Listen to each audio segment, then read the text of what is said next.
and welcome to the ESG MENA podcast. I'm your host, Madeline Dunn, and today I'm joined by the founder and CEO of Change Foods, David Bucca. So Change Foods is on a mission to change cheese for the better using precision fermentation. So David, thank you so much for joining us today. Thank you so much for having me. It's a pleasure.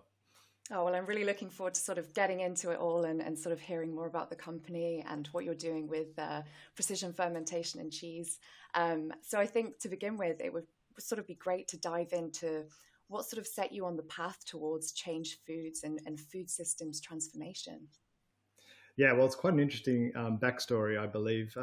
It's just because I came from the world of aerospace engineering and aviation for about over 13 years at Boeing in Australia predominantly, and worked in many different functions within the aerospace industry, including even actually getting my commercial pilot license at one stage. And I really thought that aviation would be my whole life's work and passion and career. And now I've gone from, making planes to making cheese. So that's been quite a transition, but there's a really interesting, reason for that. And I think it really started with me actually learning a lot about the food system, but actually meeting some interesting people who opened my eyes around sort of the inefficiencies in food. And upon a little bit of research, I realized, the cognitive dissonance that I had from what the decisions I was making every day with what I was purchasing.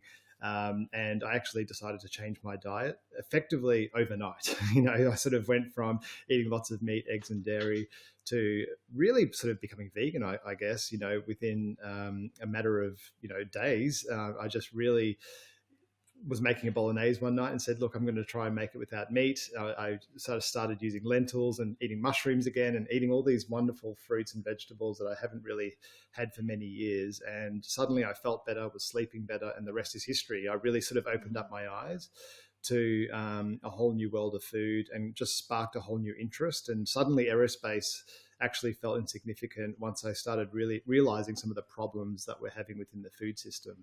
And that was back in, I think, 2017. And, it sparked a whole new interest for my whole career, changed my trajectory.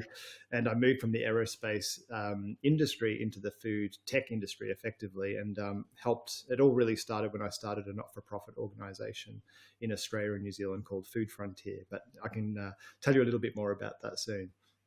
Oh, amazing. And I think, it would be great to sort of hear from the sort of Change Foods perspective, why you decided to start with cheese and dairy. What was it that sort of... It was really during, a period of exploration when I sort of connected the dots that I really loved the idea of new technologies and their ability to recreate the proteins and the foods that we love, but far more efficiently and using far less resources, and of course without sort of any of the ethical concerns that come around, industrialized animal agriculture.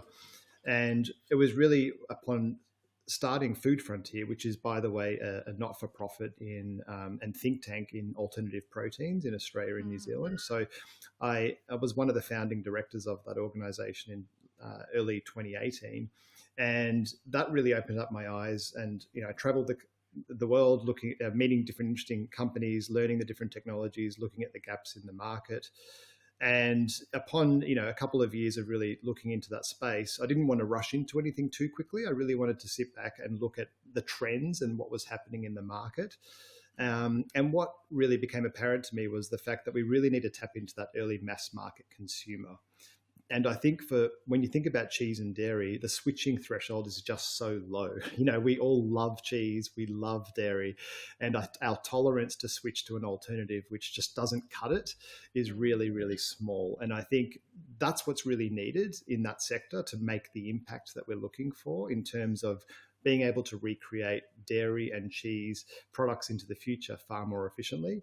And that's where, the landscape of cellular agriculture became really exciting for me. And in particular, as a subset of cellular agriculture, there's precision fermentation. Mm-hmm. And that sort of, to me, was the perfect mix of being able to produce a bioidentical ingredient, but in a industry effectively that's been scaled and used industrially for over 40 years, in many different applications, such as recreating insulin to treat diabetes, and of course within the food system itself. So it's actually used quite commonly in food, including in cheese and dairy manufacturing. So rennet, which is the key enzyme that's used to curdle milk into a curd and a whey, that's been produced synthetically using precision fermentation since the early 1990s, and now it's adopted by over 90% of the cheesemakers worldwide today. So people are already eating this technology within their food. And so to me, it just sort of met the perfect combination of creating a product that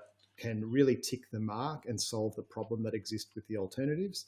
But also we can scale it and get it to market sooner than, for example, cultivated meat, which might take a little bit longer to reach the economics that we need for mass food products.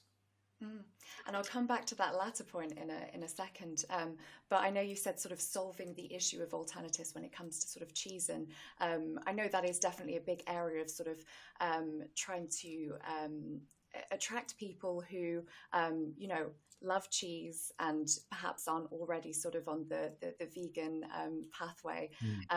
And I know that you said that, precision fermentation is a key part of sort of replicating that and making that more attractive to consumers. But can you tell me a little bit about how sort of precision fermentation helps sort of get that, the flavor, texture, mouthfeel, sort of that it melts, that it sort of, adds to what consumers are wanting? Absolutely. So there's something very limiting, I guess, with plant-based proteins and their ability to deliver on that key functionality and textural experience that you're mentioning that consumers are looking for in cheese and dairy. And so we really have to then look at, well, how can we replicate what's already in, cheese and dairy, and effectively just produce it in a different way? And that's what precision fermentation is. So we can recreate the exact protein as it exists in milk. Some companies are working on whey protein. That's one type of protein that you find in milk. The one that we're focused on, though, is casein. So casein is the key protein that's needed for cheese. So when I talked about my example earlier of adding an enzyme to milk to split it into a curds and a whey. The whey is the byproduct, that's the liquid part, which then effectively becomes dried and can be used for different food products, or sports and nutrition, such as protein powders for bodybuilders. Whereas what's left is the curd, and the curd is really casein. That's the gold that you're looking for recreating cheese. So we are able to reproduce that casein, the key protein in cheese, identically. It's actually the exact same as what would come from milk, but of course without the cow. So then you're getting all the benefits. You're getting the benefit on the consumer end because they're getting the exact product that they're looking for, but without all of the issues that come along with industrialized dairy agriculture effectively.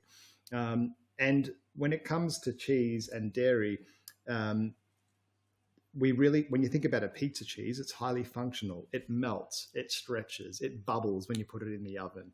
And those things are really the effect of casein and the way that it interacts in those food processes, such as when you put it in an oven and it melts. There's something very unique about that only comes from dairy. And so once again, we're able to recreate that exactly and hopefully then solve that gap for consumers and making it as small as possible to make that switch to a better product. And so we're actually not even targeting vegan and vegetarian consumers. We're targeting conventional dairy consumers that are looking for the exact same thing. And of course, that functionality is so important, like you said, to be able to capture that side of the market. But this is all sort of towards a goal of making cheese more environmentally friendly, not harming animals. And I was wondering if you could tell me a little bit more about sort of that environmental side of the impact that cheese made with precision fermentation has sort of compared with sort of its animal-derived counterparts. What is it that precision fermentation is able to sort of reduce on the environmental side? Absolutely. So this is one of the key benefits actually of what we're working on. So, and it's specifically actually for cheese, which is really fascinating. So when you think about milk, that's quite well known that milk is already quite unsustainable from a life cycle perspective. So when you think about, raising grain to feed livestock, that often is heavily influential on deforestation globally, huge amounts of water consumption, and obviously lots of logistics involved in shipping grains from different parts of the world to where the industrialized agricultural lots are. And so when you think about the system as a whole, milk is quite, compared to, for example, oat milk and soy milk and different plant-based alternatives, it dwarfs all of those alternatives in every metric in terms of land use, greenhouse gas emissions, water use, and energy use. And so if you then think about cheese, you need 10 litres of milk to make 1 kilogram of cheese. So all of the inefficiencies that you get already from milk, you can compound by a factor of up to 10 for many of the common cheeses that we're consuming. So what's really fascinating is if you actually even displaced all of the liquid milk in the world today with alternatives, you would have very small impact on the dairy agriculture footprint, because cheese is increasing at a ratio of 10 to 1, if that makes sense. So until you really solve for cheese, you're not really solving for anything to do with dairy's impact. And cheese is increasing as a category. It's one of the highest growth sort of subcategories within dairy, behind yogurt. And so cheese is a really interesting product. And in fact, cheese alone is the 3rd largest greenhouse gas emitter of all food products, behind beef and lamb per kilogram. It's the 3rd largest land user of all food products as well. And it's the number 1 in freshwater usage out of all food products, even doubling that of beef, for example. So cheese has a huge footprint, yet we all love it. And so this is where this technology shines. So we can basically recreate the same product, but with 98% less land, 65% less energy, 84% less greenhouse gas emissions, and therefore reaping all of the growth whilst curbing all of the impacts. And like you said, it has huge inputs on, and it's a hugely inefficient way of producing food, and making products through precision fermentation has huge potential. But what do you think needs to happen to be able to have that kind of impact on a large scale? I know you said that it's scalable, but sort of what would you say is the timeline for it becoming sort of a real contender with traditional dairy products and dairy cheese? Sure, yeah. Well, as with any new technology, the biggest hurdle, if you like, is cost, just coming down that cost curve as quickly as possible. And one of the challenges with cheese and dairy, as you alluded to, is the fact that it's sort of a commoditized, mass-consumed product. And so the pricing is very critical. It has to be very low. Whereas this technology has typically come from high-value products and pharmaceutical applications, where you typically need only a small amount of product to go a long way. But when you think of something like a protein or a macronutrient, you need a lot.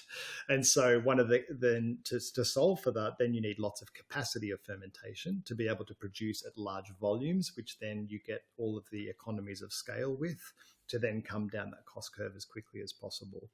And so that's the key challenge. I think it's just coming down that cost curve for the industry to adopt the technology and for it to make sense as a food product, and for consumers in that early mass market category to adopt.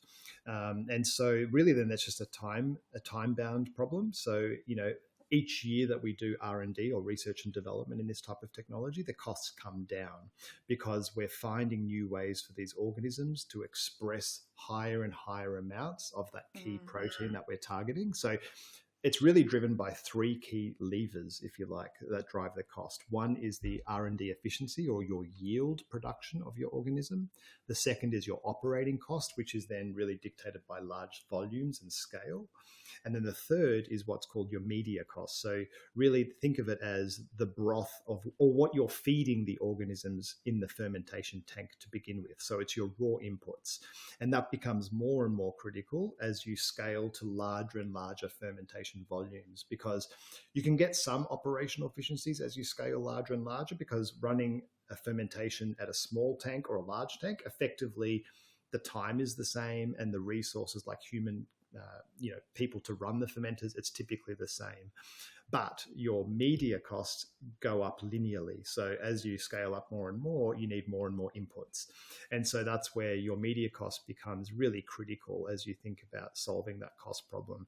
So of course, you have to solve on all those three subcomponents in parallel as aggressively as possible. And that's why, at least with Change Foods, part of our strategy is to build large scale fermentation internally. So then we can control the production at the largest possible volume and come down that operating cost curve as quickly as possible to get these products to the market. And so that's where the UAE, for example, and us announcing that we're looking to set up a world first huge fermentation manufacturing facility in Abu Dhabi is so critical, because that's the way that we, at least at Change Foods, are solving for that in as quicker time as possible. And why was it specifically that you sort of decided to sort of target the MENA region, the Middle East, and sort of branch out there specifically? Great question. Well, really, when you think about an early stage startup such as Change Foods, we're not a mature company. We don't have a huge balance sheet that we can just invest in our own manufacturing and factories, right? This is our first product. We're pre-revenue. We're deep in research and development, and we will probably continue to be in research and development for the next 2 to 3 years, just because we have to continue improving the organism, the fermentation conditions. Yet at the same time, we recognize that we have to build a huge manufacturing facility in future to be able to come down that cost curve. Just because there is such limited capacity worldwide today to tap into. I think in a few years, when there's more manufacturing sites up and running, that might change. But at least in the next few years, we really had to recognize the fact that, for us to reliably supply the industry at large volumes, we needed to sort of build our own. But then the challenge comes down to, well, where can you build without diluting an early stage company too heavily? And you don't have a huge balance sheet to invest in CapEx, all of the infrastructure, the equipment to set up a facility. And that's where you have to be a little bit creative and look at the places that provide the best solution. And that's where the MENA region really shone, because we're getting a lot of support from the Ministry of Economy. We're part of the Next Gen FDI program in the UAE, and that's providing us some really great platform advantages to set up in the local regions, to do business there and to get up and running as quickly as possible. But also, when you think about the technology and the sector that we're in, we're solving a really big food security problem for the Middle East. So when you think of a country like the UAE, it imports up to 90% of its food to supply its local consumer base. And dairy in particular is quite a challenging sector in a hot, arid sort of desert environment. And, they have historically, or at least some countries in the region have historically imported a lot of dairy cattle to be able to rear and grow them in the region. But of course, you get a lot of inefficiencies with that. The yields are typically lower, and you need a lot of land and import a lot of feedstock to be able to create that industry. And so, what we can solve for is the fact that we can produce quite a large amount of output. So, our facility, for example, can produce the equivalent of 20,000 dairy cows of output, but in a much, much smaller footprint of land. So, in 12 acres, we can produce that same amount of output.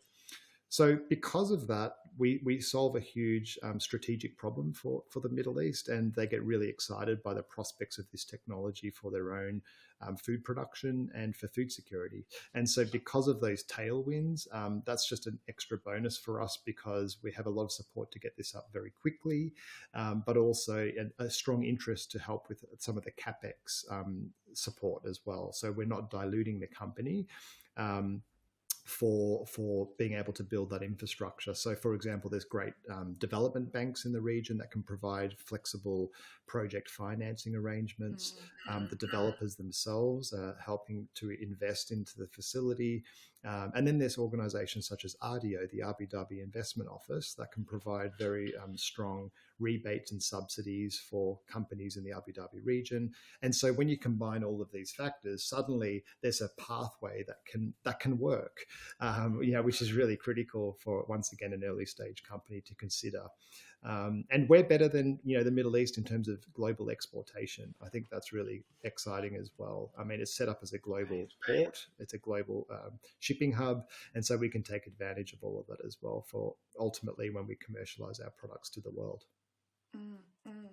And just going back a little bit, I know that you were talking about sort of the food insecurity issues that the region is facing, and obviously so many governments within the region are sort of really mobilizing to tackle that head on. But I was sort of wondering if I could sort of get your input on what you think the regulatory landscape is looking like. I know obviously with all of these different food security measures, there's an incredibly supportive environment financially, but sort of in the more sort of broader region as well. How sort of how is the regulatory landscape sort of evolving to be able to allow these alternatives to develop and scale? Sure. It really depends on the country that you're focused on and their food regulator network or system. And if you think globally, actually, each country and each region treats this very differently.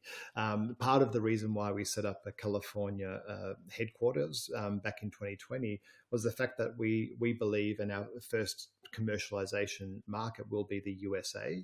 The FDA is quite progressed and advanced in their approvals for these ingredients, and there's other companies that have, for example, commercialized whey protein via the exact same technology.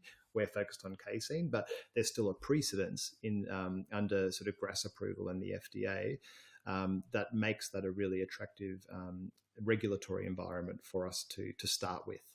And after that, then we will think of other areas such as Singapore and the Middle East, which also have more, I guess, favorable regulatory environments because of these national food insecurity measures. And I think that's really important because if the government is aligned and can work cohesively together, then that really pulls in all the elements of that system, including food and food regulations, to be able to then not necessarily fast track, because obviously food safety is critical and it's a very important thing to consider, but rather to find ways to categorize and provide more support to move through that process and support the companies looking to raise or get approval in those regions.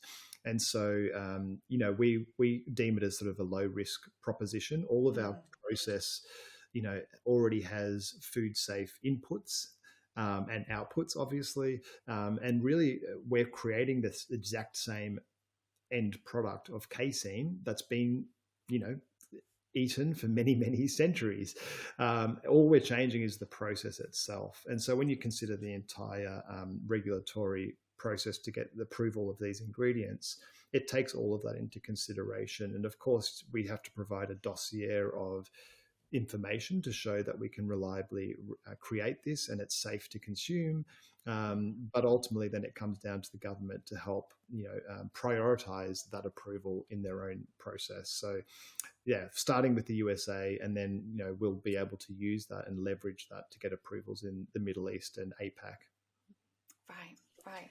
And sort of going back to the consumer a little bit, obviously these other sections are incredibly important, having sort of the financial backing, the supportive regulatory environment, but it's also unlocking that consumer interest. And I was sort of wondering how you've seen the response from consumers. I know with a lot of alternatives, it tends to be that consumer awareness is low, but then once they sort of learn a little bit more, the impacts, what it's all about, they seem to be more receptive. But sort of how are you seeing the consumer response evolve with regard to precision fermentation?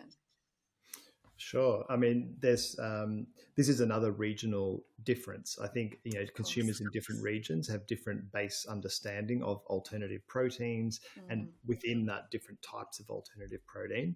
I would say, though, what is consistent is that there's clearly a generational difference. So you're seeing that Gen Zs and millennials and the younger generations certainly have a much broader perspective and understanding of all of these technologies and are very excited and actually willing to try these products. So that's really encouraging. I think it changes obviously as you move up that generational or age profile. And I think that's where familiarity and trust is super important. So one thing that we do have, I guess, for our particular technology in precision fermentation is the fact that it has been used in food. And I think that's really important to step back and think about. The industry is already using this in food products, not just in the cheese making, as I mentioned earlier, but things such as flavors, different supplements. It's adopted in many different ways in the food system, and people are commonly consuming these products in different types of food that you would get in a supermarket shelf. I think that's really important in terms of getting that adoption and making sure that people are aware of that this is just a different means of creating a different product. But the process is proven. It's been scaled and used industrially, and it has a huge amount of advantages. So it might not be for everyone at the start, but what's really interesting to me is to move into that early mass market curve. That flexitarian consumer, to me, is the lowest hanging fruit, because they're people that are open and already willing to, try and cut back on meat reduction, either for sustainability reasons, for health reasons. And so there's many different lenses that you can put into the why behind why people are open to trying these products. And to me, it's all in the proof is in the taste, right? I think that's the key thing that we're focused on. I always say that we're a food company first and a technology company second. And the reason I say that is because if the food doesn't deliver on taste and texture and yumminess, then it's all over. Like people don't eat technology. People don't eat algorithms. We eat delicious, wonderful food. And so I think it really comes down to, when we think about commercialization, putting on some fantastic events, making people try these fantastic cheeses in an environment which they love, and food is love, and I think sharing it in that way will really be important to bring that consumer on board. And once you put it in your mouth, once you eat it, you try it, and you're like, this is fantastic. I think that's how you build the trust, and I think that's what's really critical for all of these technologies, in fact, not just what we're working on, to be able to succeed and move into that mass market adoption phase, which I'm really excited by. I think we'll get there. I think it's just a question of how quickly that transition will occur. And I think the devil will be in the detail as to how the consumers, respond when they try these products in the market. Absolutely. It's sort of making sure that it's there in front of the consumer in a form that they recognize and they can sort of identify with.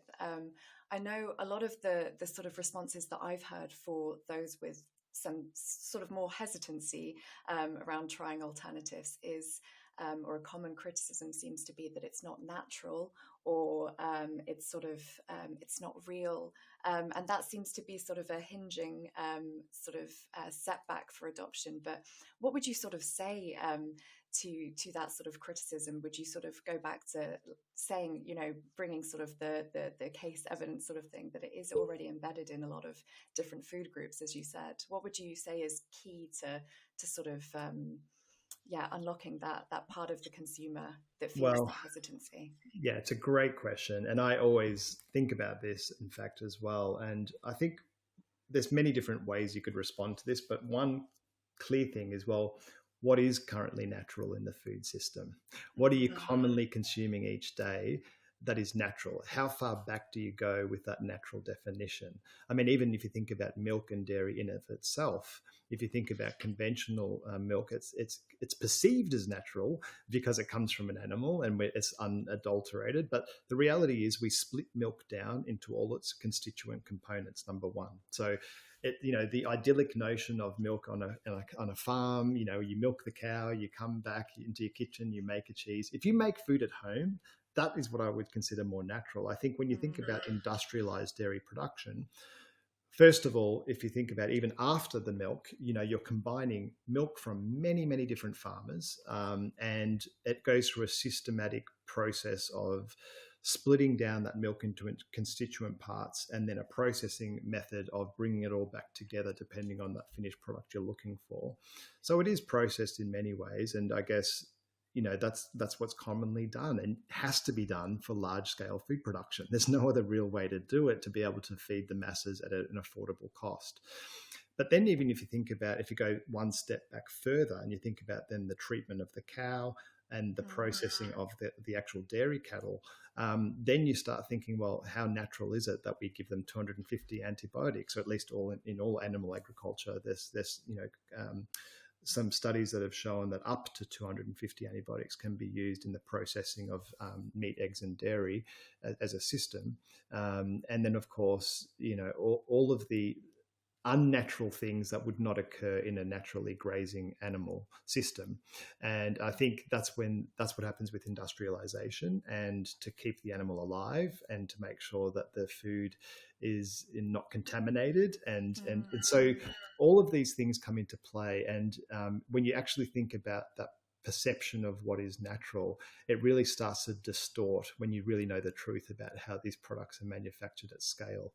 And so I think that's one certainly response to that, or critique in terms of that response to actually what is natural.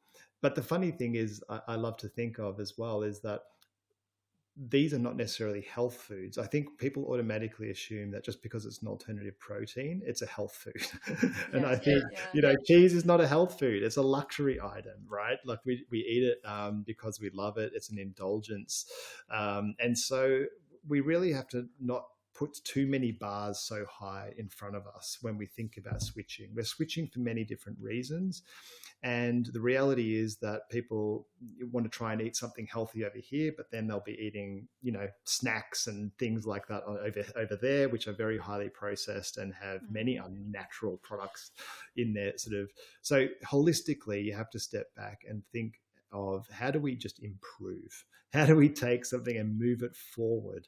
It might not be perfect, but we're doing it for a reason. And I think the net benefit can far outweigh when you think of it on a global scale. How do we help create more nutritious food, reduce the cost over time, reduce the tax on the environment, and consider all of these different aspects together? And there's always going to be a trade-off. And I think people just have to adopt technology in many different ways, and embrace it. Of course, we have to have guardrails. We have to be cautious, but that's what regulations are supposed to do. And of course, we have to continue improving the regulations to keep up with technological revolution. But in saying that, I think we just have to attract and work with the consumers that are willing and open. I think, start there. It's a huge market. It's a huge opportunity. And once you really think and break through that early mass market, then due to systemic forces and change, then you'll get into the late mass market over time. And I think that's where you really start to reap the benefits of a virtuous cycle. And you see the benefits of then that will follow as part of that systems transformation over time as well. Oh, well, David, I think that's sort of a great point to end on, just sort of really summing it all up. And I just want to say thank you so much for sort of coming on the podcast and sharing your knowledge with us, and telling a little bit more about sort of precision fermentation and the sort of impact that it can have on our food system. So thank you so much. It's been an absolute pleasure. Thank you so much, Madeline.